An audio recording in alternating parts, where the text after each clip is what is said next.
शहर में भी चिंताएं, महंगाई तो शहर में भी उतनी थी जैसी गांव में थी, जॉब एक बड़ा मुद्दा था जो था। आपको क्या लगता है कि शहरों ने वोट किस तरह किया, इन मुद्दों को क्या वाकई वरीयता दी?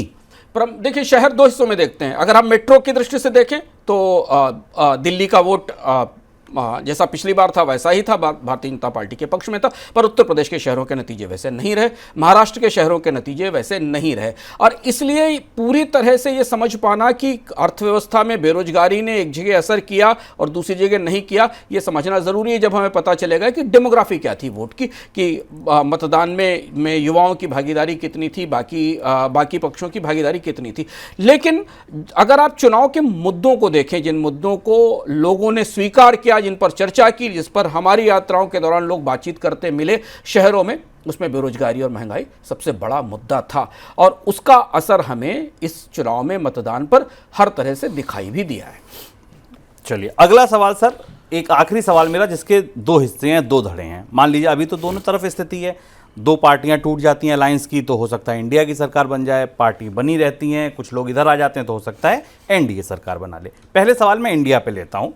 इंडिया की सरकार बनती है तो यहां से सुधारों की स्थिति, बजट की स्थिति, रिफॉर्म्स पर किस तरह हम आगे बढ़ते देखेंगे? देखिए, अभी जो आंकड़े हमारे सामने दिख रहे हैं, जब हम जिसको रिकॉर्ड कर रहे हैं, उस समय 295-96 सीट्स के आसपास एनडीए की दिख रही हैं, 228 से 230 तक है। अभी चुनाव के नतीजे सेटल होते दिखाई देंगे।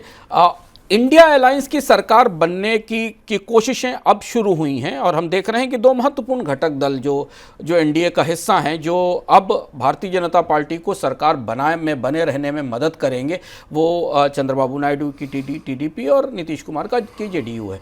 इनका रुख इस बात पर निर्भर करेगा कि ये दोनों किस गठबंधन का हिस्सा बनने का फैसला करते हैं। ऐसी स्थिति के बाद भी इंडिया अलायंस को अपनी सरकार बनाने के लिए बाकी अन्य दलों के समर्थन की जरूरत भी पड़ेगी। तो एक किस्म की वोलेटाइल सिचुएशन है। लेकिन हाँ, अगर इंडिया अलायंस सरकार लेकर आता है तो फिर भारतीय अर्थव्यवस्था के नीति में दिशा में खासे बड़े परिवर्तन दिखाई देंगे। इंडिया अलायंस का अपना एक घोषणा पत्र आया था, कांग्रेस का एक न्याय पत्र आया था, उसमें बहुत सारी ऐसी घोषणाएं थी जो रोजगार से जुड़ी हुई हैं, महिलाओं को पैसे देने से जुड़ी हुई हैं, एमएसपी की गारंटी देने से जुड़ी हुई हैं। एक किस्म का सोशल एजेंडा है जो शायद वो सरकार उसे लागू करेगी। पर अभी ये कह पाना मुश्किल है क्योंकि अभी काफ़ी कुछ बाकी है, पिक्चर भी बाकी है भारत में सरकार बनने तक की। लेकिन हाँ, अगर इंडिया अलायंस आएगा तो आपको कई सारी बड़ी नीतियां जो 10 साल से चल रही थी उनमें बदलाव भी दिखाई देगा और सुधारों की दिशा में भी परिवर्तन होगा। और सर, स्थिति यही रही कि इसी सरकार ने रिपीट किया, वो बात अलग है कि उतने बहुमत से या उतनी ताकत से नहीं, अलायंस को साथ रख के साधने में कामयाब रहे और सरकार वापस हुई तब ये संभावना ज़्यादा करीब है और बाजार इसी बात से आशंकित और चिंतित है क्योंकि भारतीय जनता पार्टी अपनी पूरी मेजॉरिटी के साथ आती हुई नहीं दिख रही है अभी तक के जो नतीजे, जब हम इन्हें इस पर 3 बजे के आसपास रिकॉर्ड कर रहे हैं अभी तक के नतीजों के हिसाब से। तो भारतीय जनता पार्टी जब अपने स्तर से पूरा बहुमत लेकर नहीं आएगी और उसकी निर्भरता सहयोगी दलों पर होगी, यानी एक अलायंस की सरकार होगी, मेजॉरिटी पार्टी की गवर्नमेंट नहीं होगी, तो सुधारों के जो एजेंडे हैं, सुधारों की जो तैयारियां हैं, या जो हमने चुनाव के बाद देखा था कि 100 दिन के की तैयारियां हो रही थी, उसमें परिवर्तन होगा, उसमें बदलाव होगा। और हमने देखा है कि अलायंस की सरकारों में प्रधानमंत्रियों को काम करने की उतनी छूट नहीं मिलती है, राज्य के आग्रह दिखाई देते हैं। दूसरी महत्वपूर्ण बात समझना जरूरी है हमारे लिए, इस चुनाव से राज्यों की राजनीति में एक नया रिवाइवल आ रहा है। राज्यों में नए तरह से छत्रप उभर रहे हैं,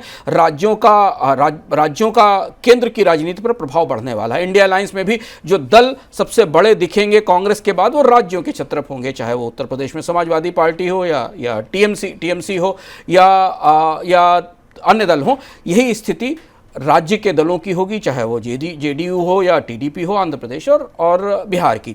यह भारत की जो फेडरल पॉलिटिक्स है इसमें एक बड़ा बदलाव करेगा। नरेंद्र मोदी के सत्ता में आने के बाद पिछले 10 साल के दौरान हमने राज्यों की भूमिका केंद्र के फैसलों में सीमित होती देखी थी, क्योंकि पूरे देश के अधिकांश हिस्से में भारतीय जनता पार्टी शासन करती थी और हमने बहुत सारे ऐसे फैसले किए जो फैसले आमतौर पर भारतीय राजनीति में जब तक एक बड़ी बहुमत वाली सरकार ना हो संभव नहीं होते। जैसे जीएसटी जैसा फैसला, जिसमें राज्य सरकारों ने अपने टैक्स लगाने के अधिकार सरेंडर किए और जीएसटी जैसा निर्णय लागू किया। अब भारतीय राजनीति की आर्थिक परिस्थिति में, आर्थिक फैसलों में, बजट के फैसलों में राज्यों की भूमिका महत्वपूर्ण होगी, दोनों ही तरह से। चाहे इंडिया अलायंस की गवर्नमेंट आए, इंडिया अलायंस की सरकार बने, दोनों ही परिस्थितियों में राज्यों की भूमिका राज्यों की तरफ से उठाए जाने वाले सवाल, उनके मुद्दे ज़्यादा बड़े होंगे। और चूंकि रिफॉर्म के एजेंडे में बहुत सारी चीज़ें राष्ट्रीय स्तर पर लागू की जाने वाली हैं, तो अब ये देखना होगा कि एनडीए अलायंस की सरकार कैसे इस नई व्यवस्था को, अगर सत्ता में बनी रहती है और अपने अलायंस पार्टनर को जोड़ के रख सकती है, तो वो इस नई व्यवस्था में उतने आक्रामक सुधार और उस तरीके के फैसले कैसे करेगी।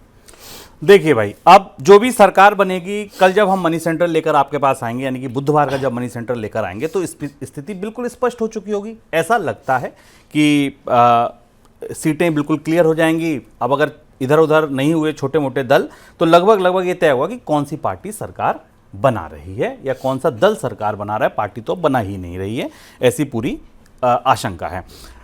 कल का मनी सेंट्रल और ज़्यादा महत्वपूर्ण होगा, आज से भी ज़्यादा, क्योंकि कल हम बेहतर और स्पष्ट आंकड़ों के साथ आपके पास बैठे होंगे, तमाम एनालिसिस के साथ आपके साथ बैठे होंगे। बाजार का एक दिन और हम रुझान देख चुके होंगे कि ठीक है, शेयर बाजार क्या कर रहे हैं, बाजार के तमाम लोगों का रुझान आ चुका होगा, एफआईआईज के आंकड़े हमारे पास आ चुके होंगे।